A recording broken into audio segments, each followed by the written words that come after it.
शिक्षक आणि पदवीधर मतदारसंघासाठी आज मतमोजणी पार पडणार आहे। महाविकास आघाडी आणि महायुतीमध्ये चुरस बघायला मिळते। मुंबई शिक्षक पदवीधर, कोकण पदवीधर आणि नाशिक शिक्षक मतदारसंघासाठी मतमोजणी आज पार पडणार आहे। दिग्गजांचं भवितव्य आज मतपेटीमधून उघडणार आहे।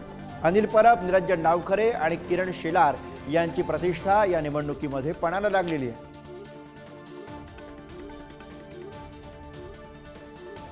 विधान परिषद निवडणुकांचे निकाल आज जाहीर होणार आहेत आणि या 4 जागांसाठी निवडणूक पार पडलेली आहे। आज याचे निकाल समोर येतील। दिग्गजांचं भवितव्य आज मतपेटीमध्ये समोर येणार आहे। किरण ताजणे आपले प्रतिनिधी आपल्या सोबत आहेत। किरण यांच्याकडून अधिक माहिती घेऊयात। नाशिक शिक्षक मतदारसंघासाठी सुद्धा आज मतमोजणी पार पडणार आहे। तिकडे कशी तयारी आहे, किती वाजेपर्यंत साधारण निकाल अपेक्षित आहे, याविषयी किरण आपल्याला सांगतात। किरण, गुरुकर म्हणजे ही निवडणूक इतर निवडणुकीपेक्षा वेगळी असते। पसंतीक्रम या सगळ्या मतमोजणीच्या दरम्यान बघायला मिळत असतो। मतदान करत असताना पसंतीक्रम दिला जातो। 1, 2, 3 अशा स्वरूपाचा हा पसंतीक्रम असतो। या सगळ्या निवडणुकीमध्ये जे वैध मतं असतात त्या वैध मतांच्या अर्धा आणि +1 अशा स्वरूपाचं कोटा ठरला जातो आणि त्यानंतर या वेळेला मतमोजणी केली जाते। मतमोजणीमध्ये कोटा जर पूर्ण झाला नाही तर सगळ्यात कमी ज्याला मतदान असतं त्याचा पसंतीक्रम हा 2 नंबरचा मोजला जातो आणि त्यानंतर पुन्हा एकदा कोटा पूर्ण होतो का याकडे बघितलं जातं। ज्या वेळेला कोटा पूर्ण होतो, जो उमेदवार कोटा पूर्ण करतो तो विजयी घोषित केला जातो। त्यामुळे साधारणपणे या प्रक्रियेला आतापर्यंतचा अनुभव बघता साधारणपणे रात्रीचे 11, 12 ते 4 वाजेपर्यंत देखील हा निकाल लागण्याची शक्यता आहे। मात्र सायंकाळी 8 ते 8:30 वाजेपर्यंत कोणामध्ये चुरस आहे नेमकी हे स्पष्ट होताना बघायला मिळत असतं। नाशिकमध्ये चौरंगी लढत बघायला मिळालेली आहे। यामध्ये महायुतीमध्ये फूट पडलेली असली तरी महाविकास आघाडी या सगळ्या निवडणूक काळामध्ये एक संघ असल्याचं चित्र बघायला मिळालं। त्यामुळे महायुतीसह महाविकास आघाडी अशी ही लढत असली तरी दुसऱ्या बाजूला अपक्ष विवेक कोल्हे यांनी देखील या निवडणुकीमध्ये रंगत आणलेली आहे।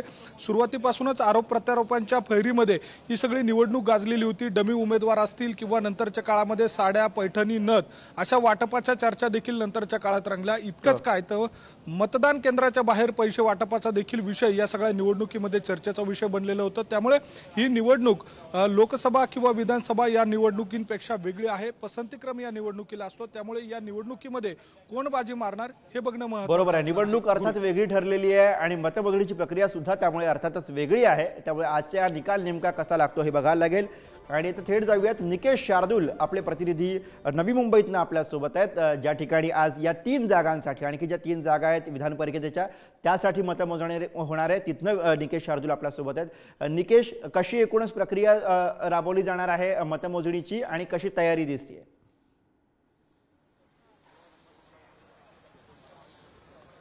नक्कीच गुरु, मी आता नवी मुंबईतल्या आगरी कोळी भवन या ठिकाणी आहे। सकाळी 7:30 वाजल्यापासून मतमोजणीला सुरुवात झालेली आहे। या ठिकाणी ठाणे, कोकण असेल किंवा मुंबई आणि शिक्षक पदवीधर मतदारसंघाच्या ज्या काही निवडणुका झाल्या त्याच्या मतमोजणी जी आहे ती या ठिकाणी होणार आहे। 4 टप्प्यांमध्ये ही मतमोजणी खरं तर पार पडणार आहे आणि त्यानंतरच पुढे जो निकाल जो आहे तो दुपारी 1 वाजेपर्यंत स्पष्ट होणार आहे। आपण जर पाहिलं तर मुंबई पदवीधरमधनं जर आपण पाहिलं तर किरण शेलार जे आहेत ते महायुतीकडनं उमेदवार आहेत, तर महाविकास आघाडीकडनं अनिल परब हे उमेदवार आहेत। तर ठाणे कोकणमधनं जर आपण पाहिलं तर महायुतीकडनं विद्यमान आमदार निरंजन डावखरे आणि महाविकास आघाडीकडनं रमेश कीर हे निवडणुकीच्या रिंगणात आहेत। त्यामुळे ही निवडणूक जी आहे ती सर्वात महत्त्वाची ठरणार आहे, कारण या निवडणुकीच्या निकालानंतरच येणाऱ्या विधानसभेचा चित्र जे आहे ते स्पष्ट होणार आहे। त्यामुळे ही एक विशेष निवडणूक जो म्हणावी लागणार आहे, कारण हा निकाल जो आहे या निकालाकडे संपूर्ण राज्याचं लक्ष जे आहे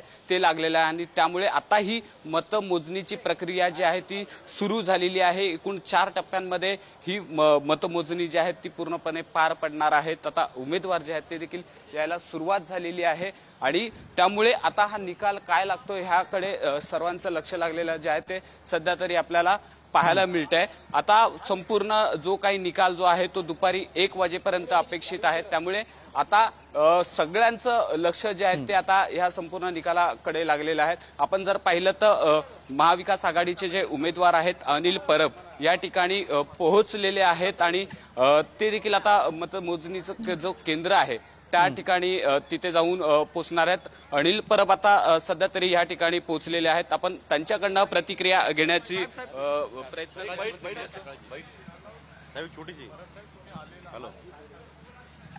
आपण पाहिलं तर अनिल परब जे आहेत ते आतमध्ये पोहोचलेले आहेत। असे अनेक उमेदवार जे आहेत ते आता या ठिकाणी पोहोचणार आहेत आणि पुढे आता निकाल काय लागतोय, 4 टप्प्यांमध्ये ही जेव्हा मतमोजणी होणार आहे त्यावेळेला काय नेमकं चित्र समोर येते ते पाहणं गरजेचं राहणार आहे। गुरु, बरोबर आहे, उमेदवार सुद्धा आता मतमोजणी केंद्रावरती पोहोचतायत। अनिल परब त्या ठिकाणी पोहोचलेले आपण बघितले। धन्यवाद निकेश या सगळ्या सविस्तर माहितीसाठी। त्याचबरोबर नाशिकवरनं किरण सुद्धा आपल्यासोबत होते। दोघांचेही धन्यवाद। वेळोवेळी तुमच्याकडनं अपडेट्स घेत राहू।